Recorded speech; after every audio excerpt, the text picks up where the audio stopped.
الحمد لله والصلاة والسلام على من لا نبي بعده وأشهد أن لا إله إلا الله وحده لا شريك له وأشهد أن محمدا عبده ورسوله اللهم صل على محمد وعلى آل محمد كما صليت على إبراهيم وعلى آل إبراهيم إنك حميد مجيد اللهم بارك على محمد وعلى آل محمد كما باركت على إبراهيم وعلى آل إبراهيم إنك حميد مجيد اما بعد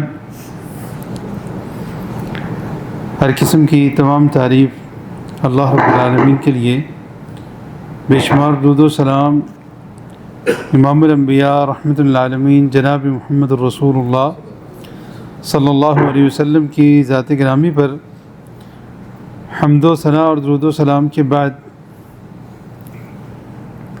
کیا آپ کسی ایسے عالم کو جانتے ہیں جو پہلے چرواہے تھے، بکریوں کو چرانے والے؟ سنا ہوا ہے نام؟ جی نہیں، قریب کی بات کر رہے ہیں، عالم نبی نہیں، قریب کی بالکل بات ہے۔ آپ نے نام سنا ہوگا لیکن آپ کو پتہ نہیں ہوگا، میں انشاءاللہ وہ بتاتا ہوں آخر پہ۔ تو ہمارا جو آج کا موضوع ہے وہ ہے علم کے حوالے سے۔ بہت سارا وقت ضائع ہو جاتا ہے، حالانکہ اس کا مصرف ہمارے پاس موجود ہوتا ہے، لیکن ہم ضائع کر دیتے ہیں۔ تو یہ مشہور روایت ہے، بعض علماء نے اس کو صحیح کہا ہے، بعض نے اس کے بارے میں یہ کہا ہے کہ مرسل ہے، یعنی نبی علیہ السلام کے الفاظ تو نہیں ہیں۔ برحال یہ مشہور بھی ہے اور بات بھی صحیح ہے، اور آپ نے یہ سنی بھی ہوگی کہ 5 چیزوں سے پہلے 5 چیزوں کو غنیمت جانیں: جوانی کو بڑھاپے سے پہلے، صحت کو بیماری سے پہلے، اور آپ کے پاس مال ہے، آسانی ہے، غربت سے پہلے، آپ کے پاس وقت ہے، فراغت ہے، مشغولیت سے پہلے اس کو غنیمت جانیں، اور زندگی کو موت سے پہلے غنیمت جانیں۔ علامہ البانی رحمہ اللہ نے اس حدیث کو صحیح کہا ہے، اور امام حاکم نے اس کو بیان کیا ہے اپنی کتاب میں۔ قرآن مجید میں اللہ رب العالمین نے مختلف منظر بیان کیے ہیں۔ قیامت کے دن بعض لوگ کیا کہیں گے؟ ہمیں واپس بھیج دیں۔ اس میں سے ایک منظر سورہ مومنون، اس کی آیت نمبر 99 اور 100 ہے۔ اللہ تعالیٰ فرماتے ہیں حتی اذا جاء احدهم الموت، زندگی گزار دی، موت کا وقت آ گیا۔ جب ان میں سے کسی ایک کے پاس موت آئے گی کیا کہیں گے؟ اس سے پہلے صفات مختلف ذکر ہوئیں، وہ ایک الگ موضوع ہے۔ وقت گزار دیا زندگی کا، موت کا وقت آ گیا تو کیا کہہ رہے ہیں؟ رب ارجعون، اللہ مجھے واپس لوٹا دے۔ واپس لوٹائے، لوٹ کے میں کیا کروں گا؟ لعلی اعمل صالحا فیما ترکت، وہ جو میں چھوڑ دیا نا، کام نہیں کر سکا، وقت گزر گیا، میں واپس جاؤں گا، نیک عمل کروں گا۔ اللہ تعالیٰ فرماتے ہیں کہ ایسا نہیں ہو سکتا، کلا، ایسا ہرگز نہیں ہو سکتا۔ اب ان کے پاس کیا ہے؟ اب برزخ ہے، یہاں پہ لفظ برزخ آیا ہے، عالم برزخ، قیامت تک برزخ میں رہنا، انہوں نے واپسی کا کوئی راستہ نہیں ہے۔ اسی طرح سورہ المنافقون میں اللہ تعالیٰ فرماتے ہیں کہ من قبل ان یاتی احدکم الموت، تم میں سے کسی کو موت آئے، فیقول، پھر وہ یہ کہے رب لولا اخرتنی الی اجل قریب، یعنی اس سے پہلے اپنے آپ کو سنبھال لیں کہ موت کا وقت آئے، اور اس وقت بندہ یہ کہے کہ اللہ تھوڑا سا لیٹ کر دے، الی اجل قریب، تھوڑا سا اور وقت مل جائے، تھوڑی سی اور مہلت مل جائے۔ انسان کی عمر جو بڑھتی ہے نا، تو وہ سوچتا ہے مجھے اتنا ٹائم اور مل جائے، میں یہ کام بھی کر لوں، پھر سوچتا ہے کہ اتنا ٹائم اور مل جائے تو یہ بھی کام کر لوں، اور وہ تو ختم ہی نہیں ہوتا۔ تو اس آیت میں سورہ المنافقون کی آیت نمبر 10 میں اللہ تعالیٰ فرماتے ہیں کہ موت کا وقت آئے اور پھر اس کی تمنا بندے کی کیا ہو کہ مجھے تھوڑا سا اور ٹائم مل جائے اور میں سچ بولوں، تصدیق کروں، جو اللہ نے حکم دیا وہ کروں، وَأَكُن مِّنَ الصَّالِحِينَ، اور نیک لوگوں میں اس سے ہو جاؤں۔ لیکن جب وقت آ گیا موت کا تو پھر مزید وقت مل سکتا ہے؟ نہیں مل سکتا۔ ایک ٹائم مقرر ہے اس کا، جب موت کا وقت آ گیا تو پھر واپس نہیں آ سکتے۔ اسی طرح صحیح حدیث ہے صحیح بخاری کی، سیدنا عبداللہ ابن عباس رضی اللہ عنہ اس کے راوی ہیں، وہ کہتے ہیں کہ رسول اللہ صلی اللہ علیہ وسلم نے ارشاد فرمایا، یہ بھی بہت مشہور حدیث ہے، نعمتان، دو نعمتیں ایسی ہیں، مغبون فیہما کثیر من الناس، الصحۃ والفراغ، دو نعمتیں ایسی ہیں لوگ اس سے خیال نہیں کرتے، اس کے بارے میں بھولے ہوئے ہیں، اس کو، ان نعمتوں کو ضائع کر رہے ہیں، قدر نہیں کرتے ان نعمتوں کی۔ اور وہ نعمتیں کیا ہیں؟ الصحۃ والفراغ، صحت اور وقت، فراغت، فرصت ہے، صحت بھی ہے، فرصت بھی ہے، اللہ کی بہت بڑی نعمت ہے۔ اس نعمت کی قدر کرنا چاہیے، نعمت کو ضائع تو نہیں کرنا چاہیے۔ لیکن بہت سارے لوگ اپنا بہت سارا وقت ضائع کر دیتے ہیں۔ ہم جو سفر کی بات کر رہے تھے پچھلے 2 مجلسوں میں، آخرت کا جو سفر ہے، اس میں سب سے زیادہ کون سی چیز کام آئے گی؟ پیسہ کام آئے گا، مال و دولت، اچھی گاڑی، یہ چیزیں تو ساری یہاں پہ رہ جائیں گی۔ وہ کام کیا چیز آئے گی، اس کے بارے میں ہم کچھ انشاءاللہ جانیں گے۔ رسول اللہ صلی اللہ علیہ وسلم نے قیامت کے دن کے بارے میں فرمایا، ہاں تو وہ پہلے جو ہم آیات ذکر کر رہے تھے نا کہ موت کا وقت، اس وقت بندہ کہے گا، اسی طرح قیامت کا منظر بیان ہوا تو وہاں پہ اضافی ساتھ لفظ ہے مجرم اس دن کیا کہیں گے، جیسے سورہ سجدہ میں ہے اور قرآن مجید کے مقامات پہ ہے۔ مجرم اس دن رب کے سامنے کھڑے ہوں گے اور کہیں گے کہ اللہ ہمیں تھوڑا سا وقت دے دے، واپس بھیج دے، سب کچھ دیکھ لیا، یقین آ گیا ہے، ہم جا کے جو ہے وہ جو تیرا حکم تھا اس پہ عمل کریں گے، نیک عمل کریں گے، پھر واپس آ کے حساب کتاب ہو جائے۔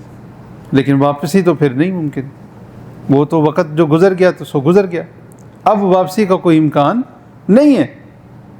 موت کا وقت آ گیا تب واپسی کا امکان نہیں ہے، تو قیامت کے دن تو پھر واپسی بالکل ہی نہیں ہے، اس وقت اور زیادہ امکان ختم ہو گیا۔ تو نبی علیہ الصلوۃ والسلام فرماتے ہیں کہ قیامت کا دن ہوگا، لا تزول قدم عبد یوم القیامہ، قیامت کے دن بندہ رب کے سامنے کھڑا ہوگا اور قدم نہیں ہلا سکے گا۔ ہم کہتے ہیں یہاں سے پاؤں نہیں تو اٹھا سکتا، پہلے یہ کام کر، یہ عام بات کرتے ہیں اردو میں۔ قیامت کا دن ہوگا، بندہ اپنے رب کے سامنے کھڑا ہوگا، قدم نہیں ہلا سکے گا، ہل نہیں سکے گا، حتیٰ یسأل، یہاں تک کہ اس سے سوال کیا جائے گا، کس چیز کے بارے میں؟ عن عمرہ، اس کی عمر کے بارے میں، فیما افناہ، اس عمر کو کہاں گزار دیا تو نے۔ فنا کا مطلب ہے ختم کر دیا، کہاں پہ عمر کو، عمر تو ختم ہو رہی ہے نا، ایک ایک سیکنڈ کر کے عمر جا رہی ہے۔ یہی انسان کی زندگی ہے اصل۔ بندہ یہ سمجھتا ہے کہ شاید جب موت آتی ہے اس وقت زندگی ختم ہوتی ہے، اصل یہ زندگی ختم ہو رہی ہے، آپ کی، میری اور آپ کی زندگی یہ ختم ہو رہی ہے۔ جتنا وقت گزر رہا ہے اتنی زندگی ہماری ختم ہو رہی ہے۔ جیسے آپ کے سامنے کوئی چیز کم ہو رہی ہوتی ہے، جیسے آپ تھرماس میں چائے ڈالتے ہیں، چلے وہ نظر نہیں آتی، شیشے کے جگ میں پانی ڈالتے ہیں، اس سے نکالتے رہتے ہیں، کم ہوتا جاتا ہے یا بڑھ جاتا ہے؟ کم ہوتا جاتا ہے، یہاں تک کہ ختم ہو جاتا ہے۔ آپ کولڈ ڈرنک لیتے ہیں، شفاف جو بوتل ہوتی ہے اس میں سے پی رہے ہوتے ہیں، جیسے دودھ کی بوتلیں ہیں یا دوسری چیزیں ہیں، آپ اس کو پی رہے ہوتے ہیں، کم ہو رہی ہوتی ہے، نظر آ رہا ہوتا ہے، پتہ چل رہا ہے کہ اتنی رہ گئی ہے۔ سیم بالکل اسی طرح زندگی کا معاملہ ہے، اتنے سال گزر گئے ہیں، اتنی زندگی کم ہو چکی ہے۔ یہ پکی بات ہے کہ اتنی زندگی کم ہو چکی ہے، ہاں باقی کتنی ہے اس کے بارے میں نہیں پتہ، لیکن اتنا تو اندازہ ہے کہ میکسیمم اگر ہوئی تو کتنی ہوگی۔ تو اگر بندہ اس کو بھی دیکھ کے چلے، اب جس کی یعنی اگر 60-70 سال عمر، 60 سال لگائیں، اب جس کی 50 سال گزر گئی ہیں تو باقی اس کے پاس کتنے بچے ہیں؟ اگر 60 ہوئی تو 10 بچیں گے، 70 ہوئی تو 20 بچیں گے، کنفرم تو نہیں ہے، لیکن اگر ہوئی بھی تو کتنی گنتی بچ گئی؟ زندگی کا ایک بڑا حصہ گزار دیا ہے۔ تو قیامت کے دن یہ سوال ہوگا کہ یہ عمر، یہ زندگی تو نے کہاں پہ گزاری ہے؟ وَمِنْ عِلْمِهِ فِي مَا فَعَلْ، اور علم کے بارے میں سوال ہوگا کہ وہ علم اس میں اس نے کیا کیا ہے۔ وَعَنْ مَالِهِ مِنْ أَيْنَ اكْتَسَبَهُ، مال کے بارے میں سوال ہوگا کہاں سے کمایا۔ پہلا سوال کیا ہے؟ عمر کے بارے میں، دوسرا جی علم کے بارے میں، اس میں کیا عمل کیا ہے، تیسرا مال کہاں سے کمایا ہے، اور چوتھا فَفِيمَا أَنفَقَهُ، اس مال کو خرچ کہاں پہ کیا ہے، اور پانچواں جسم کے بارے میں فیما ابلاؤ، اس کو کہاں پہ بوسیدہ کر دیا ہے، جسم کو خرچ کہاں پہ کیا ہے، یہ بھی سوال ہوگا۔ تو یہ سوالوں کے جواب دیے بغیر بندہ ہل نہیں سکے گا۔ تو یہ ایک موت کا وقت ہے، اور اس سے لے کے پھر قیامت کے دن کے سارے جو حالات ہیں، ان میں سے ہر جگہ پہ اگر کسی کو کامیابی ملے گی، عزت ملے گی، بلندی ملے گی، تو کیسے ملے گی؟ اللہ تعالیٰ قرآن مجید میں ارشاد فرماتے ہیں یرفع اللہ الذین آمنوا منکم والذین اوتوا العلم درجات، کہ اللہ تم میں سے بلند کرتا ہے کس کو؟ ایمان والوں کو، اور جن کو علم دیا ہے ان کے درجات کو اللہ بلند کرتا ہے۔ تو علم کی وجہ سے بلندی ملے گی۔ آپ دنیا کی زندگی میں کامیابی کے ذریعہ اگر سمجھنا چاہتے ہیں تو نبی علیہ السلام کے اس فرمان کو ذہن میں رکھیں۔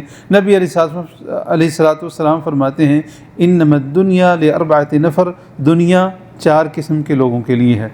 پہلی قسم عبد رزقہ اللہ مالا وعلما، وہ بندہ کہ جس کو اللہ نے مال بھی دیا ہے اور علم بھی دیا ہے، یہ علم کی روشنی میں مال کو خرچ کرتا ہے، اللہ سے ڈرتا ہے، صلہ رحمی کرتا ہے۔ نبی علیہ السلام فرماتے ہیں فذالک بافضل المنازل، یہ سب سے بلند منزل پہ ہے، سب سے بلند مقام ہے اس کا۔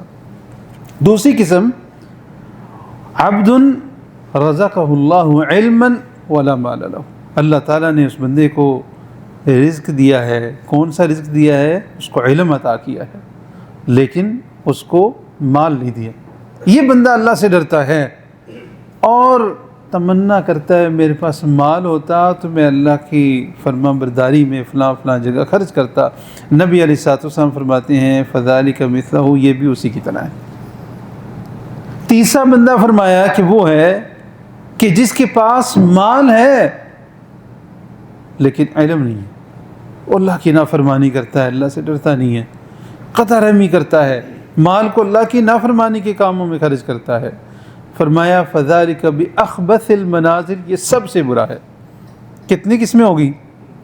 اور چوتھی قسم وہ بندہ جس کو نہ مال دیا نہ علم دیا، وہ تمنا کرتا ہے میرے پاس ہوتا تو وہ جو جاہل مالدار ہے میں بھی اسی کی طرح کرتا، میں بھی وہ کام کرتا، نافرمانی کے کام کرتا۔ نبی علیہ السلام نے فرمایا کہ یہ بھی اسی کی طرح ہے جو جاہل مالدار ہے۔ اب 4 قسم کے لوگ ہیں، ان میں سے کامیاب کتنے لوگ ہوئے؟ 2، اور ان دونوں کے پاس مشترک چیز کیا ہے؟ جو دونوں کے پاس ہے وہ کیا ہے؟ اور جو 2 قسم کے لوگ ناکام ہوئے ان کے پاس مشترک کیا چیز ہے؟ جہالت۔ علم والے کامیاب ہو گئے اور ناکام کون ہوئے؟ نبی علیہ السلام نے ارشاد فرمایا جو علم حاصل کرتا ہے ان کے بارے میں، کتنی بڑی فضیلت ہے اس کے لیے کہ جو علم حاصل کرتا ہے۔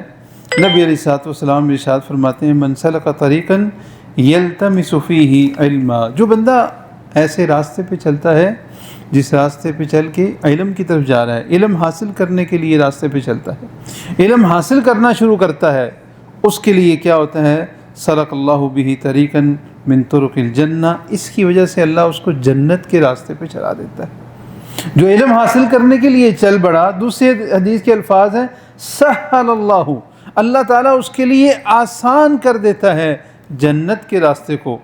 پھر صرف یہیں پہ نہیں بلکہ مزید اس کو کیا فائدے ملتے ہیں جو علم حاصل کرتا ہے؟ نبی علیہ السلام فرماتے ہیں وَإِنَّ الْمَلَائِكَ، اور یقیناً فرشتے اپنے پروں کو طالب علم کی رضا رضامندی کے لیے، جو وہ کام کر رہا ہے، جو وہ علم حاصل کر رہا ہے، اس کی وجہ سے اس کی رضامندی کے لیے فرشتے اپنے پروں کو بچھاتے ہیں۔ آپ ڈاکٹر ہیں، انجینئر ہیں، 50-60 ہزار، 1 لاکھ ریال، 10 لاکھ ریال مہینے کا کما رہے ہیں، اور کسی فرشتے کو دیں یہ کام کریں، نہیں کر سکتے۔ لیکن علم حاصل کرنے کے راستے پہ چل پڑے ہیں، فرشتے اپنے پروں کو بچھا رہے ہیں۔ پھر اس کے بعد آگے کیا ہے؟ وَإِنَّ الْعَالِمَ، علم حاصل کر رہا تھا، پروٹوکول کیا ہے؟ جنت کا راستہ آسان ہو گیا، فرشتے اپنے پروں کو بچھا رہے ہیں، اور یہ علم حاصل کر لیا اس نے۔ وَإِنَّ الْعَالِمَ، اور یقیناً جو عالم ہے، لَيَسْتَغْفِرَ لَهُ مَنْ فِي السَّمَاوَاتِ وَمَنْ فِي الْأَرْضِ، جو علم حاصل کر چکا ہے، جو عالم بن گیا ہے، اس کی کیا ہے؟ اس کا معاملہ کیا ہے؟ اس کا معاملہ یہ ہے، اس کی بخشش کے لیے دعا کرتے ہیں۔ کون؟ جو آسمان میں ہے، جو زمین میں ہے، سب۔ اور صرف آسمان میں نہیں، 7 آسمانوں میں، سماوات کا ذکر ہے حدیث میں۔ اور دوسری حدیث میں یہ الفاظ ہیں، معلم الناس الخیر، جو لوگوں کو خیر کی بات سکھلاتا ہے، وہ جو لوگوں کو خیر کی بات سکھلاتا ہے، اس کے لیے دعا کرتی ہے اللہ کی ساری مخلوق۔ ابھی جو حدیث ہم پڑھ رہے ہیں، اس کے باقی کے الفاظ کیا ہیں کہ عالم کے لیے بخشش، اللہ سے بخشش طلب کرتے ہیں، جو بھی آسمانوں میں ہے، جو بھی زمین میں ہے، والحیتان فی جوف الماء، اور مچھلیاں پانی کے اندر۔ مچھلیاں کتنی ہوں گی؟ 1-2 لاکھ ہوں گی مچھلیاں جو دعا کرتی ہیں۔ سمندر میں کتنی مچھلیاں ہوں گی؟ کوئی گن سکتا ہے ساتھی؟ اگر کوئی گننا شروع کرے، گن سکتے ہیں؟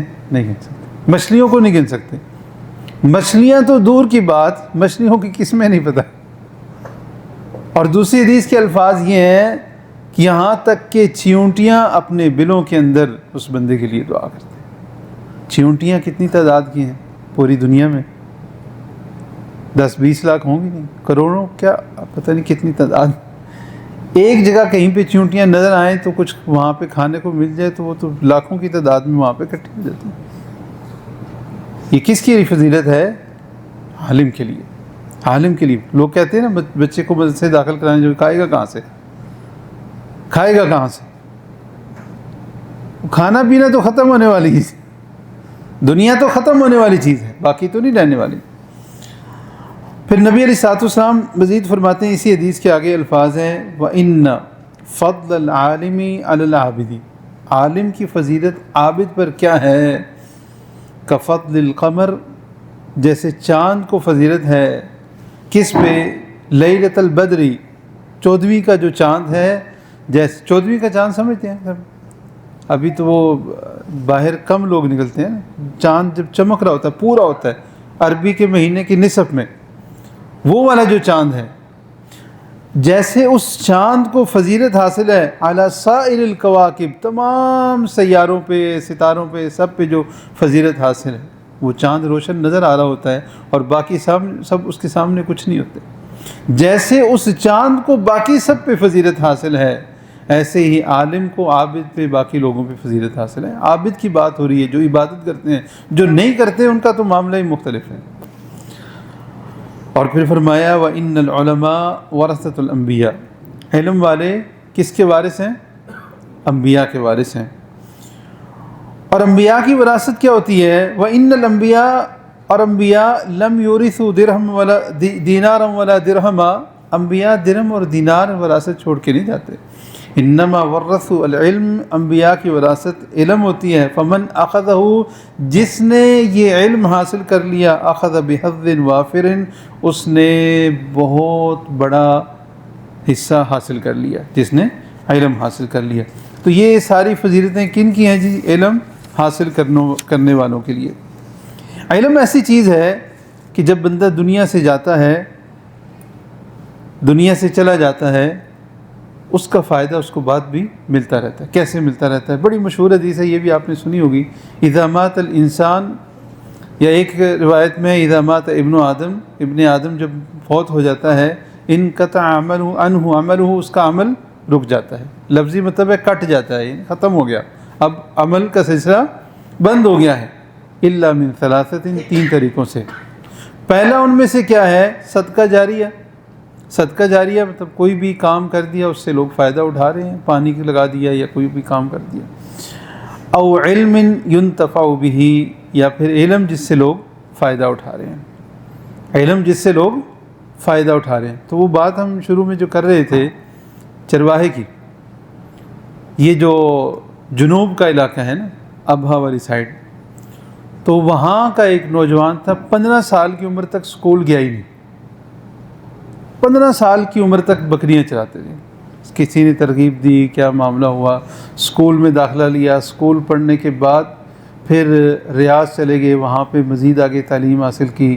پھر جامعۃ الامام اس میں تعلیم حاصل کی، اور اس کے بعد پھر پڑھنے پڑھانے سے تعلق رہا، اور اصل کہیں فوج میں کام بھی کرتے تھے.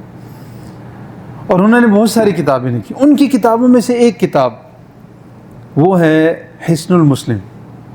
سب نے سنی ہوئی حصن المسلم، سب کے پاس ہوتی ہے. یہ کتاب لکھنے والے بندے شیخ سعید رحمہ اللہ، 15 سال کی عمر تک سکول نہیں دیکھا،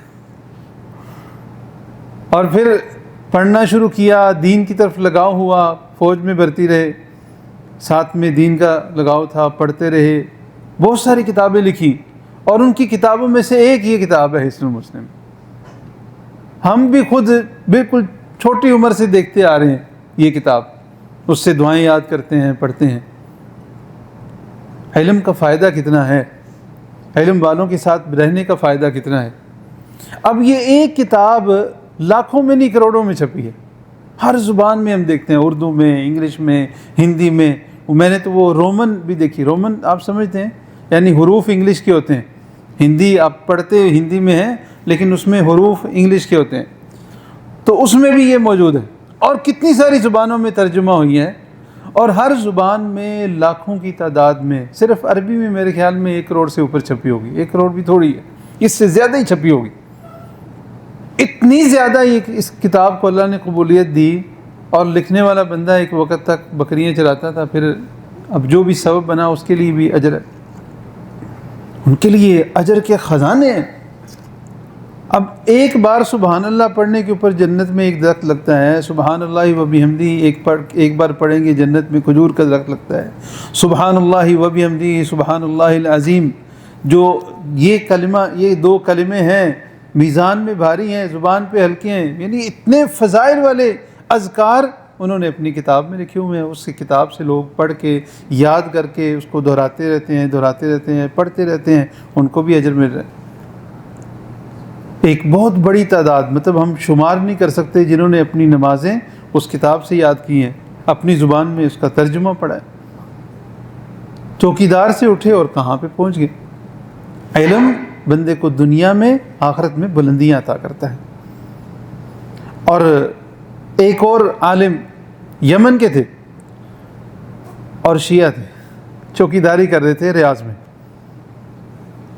مسجد سے آواز آتی درس میں، جو درس ہوتے ہیں، تو آہستہ آہستہ شوق پیدا ہوا، تو اپنی ڈیوٹی کے ساتھ مسجد میں جا کے درس سننا شروع کر دیا. جیسے یہاں پہ کتابیں پڑھاتے ہیں مغرب کے بعد، عشاء کے بعد، تو شوق پیدا ہوا، تو کتابیں لیں، ان کو پڑھنا، کتاب التوحید لی اور کتابیں لیں. اسی دوران یہ شاید 70s یا اس سے بھی پہلے کی بات ہوگی. واپس چلے گئے اپنے ملک میں، کچھ کتابیں ساتھ لے گئے وہاں سے اساتذہ سے. ادھر انہوں نے کہا بھی یہ بندہ تو ہمارا خراب ہو رہا ہے، اپنے مدرسے میں ڈال دیا. 2 سال وہاں پہ پڑھتے رہے. کہتے ہیں جتنا میں نے وہاں پہ پڑھا، اہل سنت کے عقائد اتنے ہی پختہ ہوتے گئے، سمجھ آتے گی کہ جس عقیدے پہ ہم ہیں وہ کتنا خراب عقیدہ ہے. اور اس طرح جو ہے پھر دوبارہ موقع دیا اللہ تعالیٰ نے، مکہ میں آ گئے. کہتے ہیں جب میں مکہ پہنچا، میں نے ان کے بارے میں پڑھا کتاب میں، اور ہم اپنے ملک میں تھے اس وقت ان کے بارے میں ہم نے ان کی کتابیں پڑھی. جب ہم پڑھ رہے تھے وہ ایم فل میں، ماجسٹیر وغیرہ میں، تو ان کی کتابوں پہ ہم نے کام کیا. اتنے بڑے محدث تھے، یہ فوت ہو گئے. تو کہتے ہیں میں مکہ میں آیا تو جی نام بتاتا ہوں، توجہ سے سنیں نا. تو کہتے ہیں میں مکہ پہنچا تو وہاں پہ انہی دنوں میں حرم میں معہد کھلا تھا، انسٹیٹیوٹ جسے ہم کہتے ہیں، عربی میں معہد کہتے ہیں، تو وہ کھلا تھا، اس میں داخلہ مل گیا، کام کے ساتھ ساتھ اس میں پڑھنا شروع کر دیا، اور اسی دوران مدینہ یونیورسٹی کھلی، وہاں سے 3 سال کا پورا کیا، وہ 12ویں کے برابر ہوتا ہے، تو مدینہ یونیورسٹی کے پہلا جو بیچ تھا 1960 یا اس دور کی بات ہوگی، اس میں داخلہ ہو گیا، اور پھر وہاں پہ پڑھا اور ایم فل بھی وہاں سے کیا، اور پھر جا کے اپنے ملک میں پڑھانا شروع کر دیا، جہاں پہ کوئی اہل سنت نہیں تھے، اس علاقے میں ہزاروں کی تعداد میں لوگوں نے ان کے ساتھ رہ کے ہدایت حاصل کی اور دین کا علم حاصل کیا، ان کے شاگرد مختلف جگہوں سے، اور ان کا نام تھا شیخ ہادی، کیا نام تھا جی، معروف عالم ہیں ربیع بن ہادی المدخلی، شاید مجھے نام میں تھوڑی غلطی لگ رہی ہے، بہت ساری کتابیں ہیں اور علمی کتابیں ہیں، اور ایک بہت معروف شیخ ہے، میں ابھی رستے میں ان کی وہ سن رہا تھا درس، ابھی ذہن سے نام نکل گیا، مصر کے ہیں، وہ بھی ان سے جا کے یمن میں پڑھے جی، نہیں ذہن میں ابھی نام ابھی ذہن سے نکل گیا، بس ابھی میں نے دیکھا تھا، تو یہ شیخ جو ہے ربیع بن ہادی تو ادھر کے ہیں نا، یہاں کے، وہ یمن کے دوسرے شیخ ہیں، ابھی میں بتاتا ہوں، یاد آ جائے گا، تو چوکیدار تھے، علم کی مجلسوں میں بیٹھنا شروع ہوئے، اور کہاں سے کہاں پہنچ گئے، ہزاروں کی تعداد میں طالب علم ان کے پاس وہاں پہ آتے اور پڑھتے، ہم نے اپنے ملک میں رہ کے ان کی یہاں پہ آ کے نہیں، اپنے ملک میں رہ کے ان کی کتابوں سے استفادہ کیا، تو جو بندہ علم سے جڑ جاتا ہے تو اس کا نتیجہ یہ نکلتا ہے۔ اب چونکہ وقت تھوڑا ہے، مزید ہم تھوڑا سا مختصر کر کے علم کے حوالے سے 1-2 چیزیں مزید سنتے ہیں۔ ایک تو یہ بڑی مشہور حدیث ہے، میں یہ سنانا چاہوں گا، رسول اللہ صلی اللہ علیہ وسلم نے ارشاد فرمایا، یہ صحیح مسلم کی حدیث ہے، ابو سعید الخدری اور ابو ہریرہ رضی اللہ عنہ اس کے راوی ہیں، اور کہتے ہیں کہ رسول اللہ صلی اللہ علیہ وسلم نے ارشاد فرمایا، لا يقعد قوم يذكرون اللہ عز وجل، کوئی لوگ بیٹھتے ہیں اللہ کا ذکر کرتے ہیں، اللہ کی بات کرتے ہیں، یہ ہم بات کر رہے ہیں، یہ اللہ کا ذکر ہے، دین کو پڑھنا پڑھانا یہ اسی میں آتا ہے۔ اللہ کے ذکر سے مراد وہ نہیں ہوتا کہ جیسے بعض لوگ بیٹھ کے تو کوئی ورد مل کے کر رہے ہوتے ہیں، یہ سنت سے ثابت نہیں ہے ایسا، ہمارے ہاں تو وہ اللہ کا ورد کرتے ہیں، ہر جگہ مختلف قسم کے وہ بدعات کی ایجاد ہوئی ہے، یہ غیر مسنون ہے۔ عبداللہ ابن عمر یا عبداللہ ابن مسعود رضی اللہ عنہ، ان کو کسی نے آ کے بتایا کہ لوگ مسجد میں بیٹھے ہیں اور گٹھلیوں کے اوپر پڑھ رہے ہیں، گٹھلیاں وہ کھجور کی گٹھلیاں اس کے اوپر پڑھ رہے ہیں، تو انہوں نے ان کے اوپر سخت غصہ کیا اور کہا کہ نبی علیہ السلام کے بعد یہ کون سی چیز تم نے ایجاد کر لی ہے، اس کو بدعت کہا۔ تو ہر وہ کام جو دیکھنے میں اچھا لگے وہ صحیح نہیں ہوتا، تو ذکر سے مراد کوئی بھی دین کی بات کر رہے ہیں، دین کو سیکھنے سکھانے کے لیے کر رہے ہیں، جب ایسی مجلس لگتی ہے تو نبی علیہ الصلوۃ والسلام فرماتے ہیں ایسی کوئی مجلس ہوتی نہیں ہے مگر حفتہم الملائکہ، فرشتے ان کو گھیر لیتے ہیں۔ اور دوسری روایت کے الفاظ اس طرح بھی ہیں کہ فرشتے ایسی مجالس کو ڈھونڈتے رہتے ہیں، اور جب ان کو ایسی کوئی مجلس ملتی ہے تو وہ خود بھی اس مجلس میں آ جاتے ہیں، اور دوسرے لوگوں کو بھی، دوسرے فرشتوں کو بھی کہتے ہیں کہ آؤ یہاں پہ اللہ کا ذکر ہے، اور پھر فرشتے اس مجلس کو گھیر لیتے ہیں اور زمین سے لے کے آسمان تک اپنے پروں کے ساتھ اس مجلس کو فرشتے گھیر لیتے ہیں، اور پھر اس مجلس میں جو حدیث ابھی ہم سن رہے تھے اس کی یہ الفاظ ہیں کہ وغشیتہم الرحمہ، اور اللہ کی رحمت ان کو ڈھانپ لیتی ہے، وَنَزَلَتْ عَلَيْهِمُ السَّكِينَةُ، اور ان پر اللہ کی طرف سے سکینت نازل ہوتی ہے، اس مجلس میں اللہ کی طرف سے سکینت نازل ہوتی ہے، وَذَكَرَهُمُ اللَّهُ فِي مَنْ عِنْدَهُ، اور اللہ رب العالمین ان کا ذکر ان کے پاس کرتے ہیں جو اللہ کے پاس ہیں۔ اور دوسری حدیث میں یہ ہے کہ جیسے لوگ اللہ کا ذکر کرتے ہیں، جہاں جیسی مجلس میں اگر کوئی اکیلے میں ذکر کرتا ہے اللہ تعالیٰ بھی ان کا ویسے ہی ذکر کرتا ہے، اور اگر کوئی مجلس میں اللہ کا ذکر کرتا ہے تو اللہ فرشتوں کی ویسی ہی مجلس میں اس کا ذکر کرتا ہے اللہ تعالیٰ، اللہ رب العالمین۔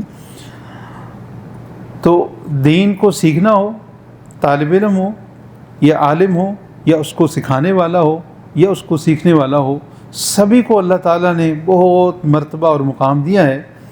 امام ابن عبد البر یہ اندلس کے بہت بڑے محدث تھے، بہت بڑے عالم تھے، اور انہوں نے، یہ 5ویں صدی ہجری کے عالم تھے، انہوں نے علم اور علم کے حاصل کرنے والے، پڑھانے والے اور اس کے آداب اور اس کی فضیلت کے حوالے سے ایک کتاب لکھی ہے جو تقریباً 1000 صفحے کی کتاب ہے، 2 جلدوں میں، صرف علم اور اس سے متعلقہ چیزیں۔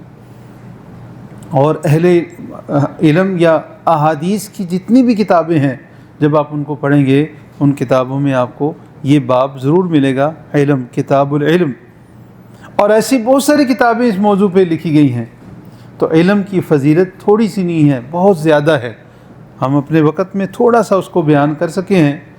اور اگر دیکھا جائے دنیا میں کامیابی کے لیے پیسہ ہوتا ہے تو تجارت کرتے ہیں، کسی کے پاس فن ہوتا ہے ملازمت کرتے ہیں، 2 ہی چیزیں ہوتی ہیں نا، پیسہ ہوتا ہے تجارت کرتے ہیں، فن ہوتا ہے انجینئر ہے، ڈاکٹر ہے، مکینک ہے، کچھ بھی ہے، یہ فن ہوتا ہے تو وہ ملازمت کر لیتا ہے یا اس کے ذریعے مال کماتا ہے، لیکن یہ فن دنیا میں رہ جائے گا اور یہ مال بھی دنیا میں رہ جائے گا۔